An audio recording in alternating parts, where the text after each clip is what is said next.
আসসালামু আলাইকুম। এনটিভি অনলাইনের সম্মানিত দর্শকদের শুভেচ্ছা জানাচ্ছি। আমি আকিব সুলতান অর্ণব, অনলাইন করেসপন্ডেন্ট, জাহাঙ্গীরনগর বিশ্ববিদ্যালয়। আজকে আমাদের সাথে অতিথি হিসেবে আছেন জাহাঙ্গীরনগর বিশ্ববিদ্যালয়ের উপাচার্য শিক্ষা অধ্যাপক ডক্টর মাহফুজুর রহমান স্যার। স্যারকে শুভেচ্ছা জানাচ্ছি আমাদের প্রোগ্রামে। ধন্যবাদ। আমিও এনটিভি অনলাইনকে ধন্যবাদ জানাচ্ছি আজকে এই অনুষ্ঠান আয়োজন করার জন্য। আমরা দেখেছি যে জাহাঙ্গীরনগর বিশ্ববিদ্যালয়ের দায়িত্ব আপনারা নিয়েছিলেন। তো পরিবর্তী পরিস্থিতি ৮ মাস পার হওয়ার পরে আসলে আপনারা আসলে কি মনে করছেন যে প্রশাসন আগে যেখানে ছিল সেখান থেকে বর্তমান জাহাঙ্গীরনগর কতটা অগ্রগতি সাধন করছে বলে আপনার মনে হচ্ছে? আসলে আমরা সবাই জানি যে একটা পরিবর্তিত পরিস্থিতিতে ইন্টারিম গভর্নমেন্ট আমাদের দায়িত্ব দিয়েছে। তো আমরা দায়িত্ব গ্রহণ করার পর থেকে স্বতঃস্ফূর্তভাবে চেষ্টা করছি সততার সাথে, দক্ষতার সাথে এই দায়িত্ব পালন করার জন্য। বিশেষ করে একটা কথা না বললে নয় যে বিগত প্রশাসন যে সমস্ত অনিয়ম, দুর্নীতি বা যে সমস্ত স্বৈরতান্ত্রিকভাবে বিশ্ববিদ্যালয় পরিচালনা করেছিলেন, আমরা সেই সমস্ত জট খোলার চেষ্টা করছি।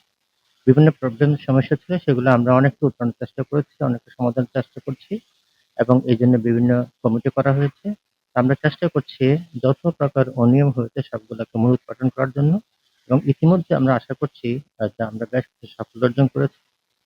বিশেষ করে বিভিন্ন তদন্ত কমিটির রিপোর্ট প্রদান করেছে। আমরা সেই আলোকে কাজ করছি। আশা করছি অচিরে আমরা সমস্ত বিষয় যেগুলো সমস্যা ছিল সেগুলো সমাধান করতে পারবো। জাহাঙ্গীরনগর বিশ্ববিদ্যালয় বাংলাদেশের একমাত্র পূর্ণাঙ্গ আবাসিক বিশ্ববিদ্যালয়।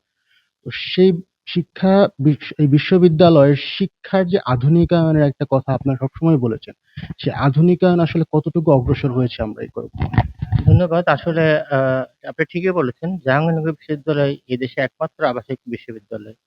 তো দুর্ভাগ্যবশত যদিও আ আবাসিক বিশ্ববিদ্যালয় বলে আমরা প্রচার করতাম, কিন্তু আবাসিক যে বৈশিষ্ট্য সেটা কিন্তু এতদিন এনশিওর হয়নি। আমরা দায়িত্ব নেওয়ার পর এই ১ম জাহাঙ্গীরনগর বিশ্ববিদ্যালয়ে যারা ১ম বর্ষে ভর্তি হয়েছে তাদেরকে প্রত্যেকটা স্টুডেন্টকে আমরা হল রাখার চেষ্টা করেছি এবং আ কোনো হলে এমন নাই যে আমরা তাদের সিট দিতে পারিনি। অন্যান্য সময় দেখা যেত যে যারা নতুন ভর্তি হয় তারা ১-১.৫ বছর ২ বছর পরে এসে হলে সিট পেত। কিন্তু আমরা একেবারে from the day one ১ম দিন থেকে আমরা তাদের থাকার ব্যবস্থা করেছি, তাদের আবাসন ব্যবস্থা করেছি। কম্প্রিহেন্সিভ একাডেমিক ক্যালেন্ডার তৈরি করছি। তো এক্ষেত্রে স্যার আমরা একটা যে মাঝে মধ্যে আমরা একটা সমস্যা দেখি যে শিক্ষার্থীরা ভর্তির ক্ষেত্রে অটোমেশনের সুবিধা পেলেও ট্রান্সক্রিপ্ট তোলার ক্ষেত্রে অটোমেশনের সুযোগটা তারা পায় না। বাট আমাদের এখনো ওই প্রচেষ্টাটা এখন আমরা সফল হইনি। এই বিষয়ে স্যার আসলে ভবিষ্যৎ শিক্ষা হিসেবে আপনি আসলে কতটুকু অগ্রসর করেছেন? ধন্যবাদ আপনাকে।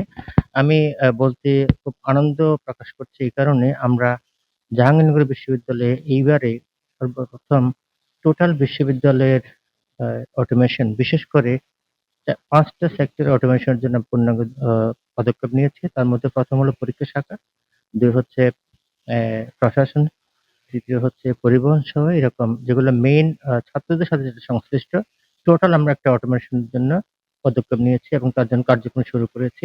জাহাঙ্গীরনগর বিশ্ববিদ্যালয় আবাসিক বিশ্ববিদ্যালয় হলো আমরা এখানে বিদেশি শিক্ষার্থীদের মানে নাই বললেই চলে। বিদেশি শিক্ষার্থী আকর্ষণ করার জন্য বিশ্ববিদ্যালয় প্রশাসন কোনো ভূমিকা নিচ্ছে কিনা? জি, জি, ধন্যবাদ। এটা ভালোই বলেছেন। আমি যখন বিশ্ববিদ্যালয়ে ১ম জয়েন করি তখন দেখেছি বিভিন্ন ফ্যাকাল্টিতে বিশেষ করে সায়েন্স ফ্যাকাল্টি এবং বায়োলজিক্যাল ফ্যাকাল্টিতে আমি নামে উল্লেখ করতে পারি ফার্মেসিতে বেশ কিছু বিদেশি ছাত্রছাত্রী পড়ালেখা করেছে এবং আমিও তাদের পাঠদান করিয়েছি। কিন্তু বিগত কয়েক বছর দেখা যাচ্ছে বিদেশি স্টুডেন্ট নাই বললেই চলে। তো বিদেশি ছাত্রছাত্রীদেরকে আকর্ষণ করার জন্য আমরা নতুন পদক্ষেপ নিয়েছি এবং বিশেষ করে তাদেরকে স্কলারশিপ ব্যবস্থা আমরা করেছি।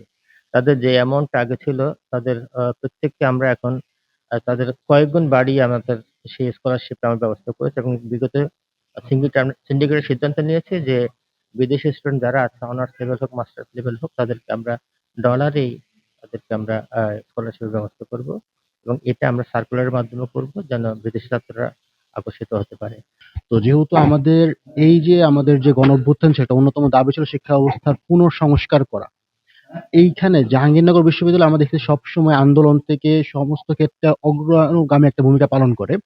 তো এই ক্ষেত্রে শিক্ষা ব্যবস্থা সংস্কারের ক্ষেত্রে জাহাঙ্গীরনগর বিশ্ববিদ্যালয় কি ভূমিকা সামনে নিবে বা নিতে পারে? তো সেটা আমরা চেষ্টা করছি আধুনিকায়ন বলেন, বিশেষ করে আমরা চেষ্টা করছি যে বিশ্ববিদ্যালয় মন্দির কমিশনের একটা দাবি আছে accreditation যদি পেতে হয় তাহলে বিশ্ববিদ্যালয় মন্দির কমিশনের কিছু নীতিমালা নির্ধারণ করা হয়েছে। তার মধ্যে অন্যতম হচ্ছে সেমেস্টার সিস্টেম চালু করা। তো এজন্য আমাদের একটা প্রতিষ্ঠান আছে আইকিউএসি।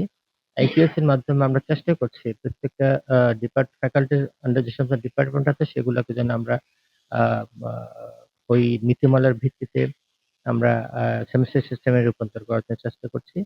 তো সুখের খবর হচ্ছে বাই দিস টাইম বেশ করে ডিপার্টমেন্ট, অনেকগুলো ডিপার্টমেন্ট সেখানে সেমেস্টার সিস্টেম চালু হয়েছে।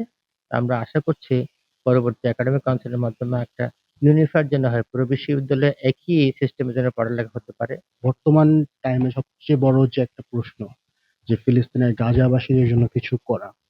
তো জাহাঙ্গীরনগর বিশ্ববিদ্যালয় প্রশাসনের একটা অংশ হিসেবে গাজাবাসীর জন্য কিছু করার উদ্যোগ আপনারা নিয়েছেন কিনা বা সামনে নিবেন কিনা? এই প্রসঙ্গ যখন আসে আমি খুব মর্মাহত ফিল করি। বিশেষ করে বিশ্ব বিবেক কেন জাগ্রত হচ্ছে না সেটা আমার প্রশ্ন। যে এই ফিলিস্তিনের উপর গাজাবাসীর উপর যে দশকের পর দশক ধরে, বছরের পর বছর ধরে এই যে অত্যাচার, অবিচার এবং ধ্বংসযজ্ঞ চালাচ্ছে, এটা এটা মানবতার কোন পর্যায়ে গেলে এরকম হয়? জেনোসাইড এর কোন পর্যায়ে গেলে সেরকম হয় সেটা প্রশ্ন সাপেক্ষ। আমরা অনেক আ আ ধ্বংসযজ্ঞের কথা শুনেছি, জেনোসাইড এর কথা শুনেছি। কিন্তু এরকম জেনোসাইড আমার মনে হয় পৃথিবীর স্বাদ দেখছে বলে মনে হয় না। যেখানে আমরা বিভিন্ন মুভি দেখেছি সেখানে দেখা যায় যে জোড়াতাড়া দিয়ে বিভিন্ন মানে হিরোর মানে ছবি দেখানো হয়। কিন্তু তার একটা বাস্তব প্রমাণ এখন দেখতে পাচ্ছি আমরা ইদানিং আ গাজার মধ্যে। যে মানুষের আ পরাশক্তির মদদে ইসরায়েল যে কাণ্ড করছে, কন্টিনিউয়াস বোমিং সেখানে হচ্ছে। দেখা যাচ্ছে মানুষ একেবারে তুলার মতো উঠতেছে। তাদের দেহ ছিন্নভিন্ন হচ্ছে। এগুলো মানুষই দেখার মতো মানে মানসিকতা থাকার কথা নয়। তো বিবেক জাগ্রত হতে হবে। একটা প্রচলিত কথা যে এই সমস্যার সমাধান করার জন্য যদি প্যালেস্টাইন মুসলিম দেশ, কিন্তু এটা মুসলমান বলে কথা নয়। এই সমস্যার সমাধান করার জন্য মানবিক হতে হবে। We should be human, not যে আমাদেরকে মুসলিম হতে হবে। তো সেখানে আমার প্রশ্ন যে এই যে বিশ্ব বিবেক জাগ্রত কেন হচ্ছে না? এটার জন্য কি একমাত্র ইসরায়েল দায়ী? না, এটার জন্য পরাশক্তিগুলো দায়ী। তাদের মদতে তো সেটা হচ্ছে। যে আজকে উপেক্ষার ভূমিকা কোথায়? ওয়াইসের ভূমিকা কোথায়? এবং আমি মনে করি যে জাহাঙ্গীরনগর বিশ্ববিদ্যালয় একটা প্রতিবাদী জায়গা। আপনারা নিশ্চয়ই দেখছেন বিগত জুলাই আন্দোলনে যেভাবে সংগ্রামের নেতৃত্ব দিয়েছে জাহাঙ্গীরনগর বিশ্ববিদ্যালয়। গত কয়েকদিন থেকে এই ফিলিস্তিনের এই বিষয়ে জাহাঙ্গীরনগর বিষয়ে অত্যন্ত সোচ্চার। গতকাল প্রশাসনের পক্ষ থেকে আমরা অনেক ব্যবস্থা নিয়েছি। বিশেষ করে বিশ্ববিদ্যালয় খোলার প্রথম দিনেই ছাত্রদের সহযোগিতায় বিশ্ববিদ্যালয় প্রশাসনের সহযোগিতায় আমরা একটা প্রতিবাদ র্যালি করেছি এবং সেখানে ফিলিস্তিনে গণহত্যা বন্ধ করার জন্য আমরা প্রতিবাদ জানিয়েছি। শিক্ষার্থীদের কাছ থেকে প্রশাসনের কি ধরনের সহায়তা কামনা করবে? শিক্ষার্থীদের আসলে আধুনিক বিশ্ববিদ্যালয় গঠনের দায়িত্বটা কি বলে আপনি মনে করছেন? এটা ভালোই বলেছেন। আসলে কোনো একটা প্রতিষ্ঠান হোক বা ইভেন আপনার ঘরের কথা যদি বলেন, যেকোনো জায়গাতে আসলে এককভাবে তো কোনো একটা প্রতিষ্ঠান যেমন উন্নতি করতে পারে না, কোনো একটা ফ্যামিলি সেরকম উন্নতি করতে পারে না। এখানে একটা সামগ্রিক সবার সহযোগিতা প্রয়োজন। বিশ্ববিদ্যালয়ে যে কথা অনুষঙ্গ আছে সেখানে ছাত্র, শিক্ষক, কর্মকর্তা-কর্মচারী সব মিলে কিন্তু একটা পরিবার। তো সুতরাং এখানে আমরা প্রশাসনের দিক থেকেও যেমন সহযোগিতা করতে হবে, প্রশাসনকে আ অত্যন্ত উন্নত মানের সুচিন্তিত এবং ভবিষ্যতেও যেন আমরা আ এই উন্নত বিশ্বের সাথে খাপ খাইতে পারি সেরকম করে যেন আমরা কার্যক্রম শুরু করতে হবে। বিশেষ করে শিক্ষা কার্যক্রম ঠিক তেমনিভাবে অন্যান্য যারা আছে ছাত্র এবং কর্মকর্তা-কর্মচারী সবার কিন্তু সহযোগিতার প্রয়োজন আছে।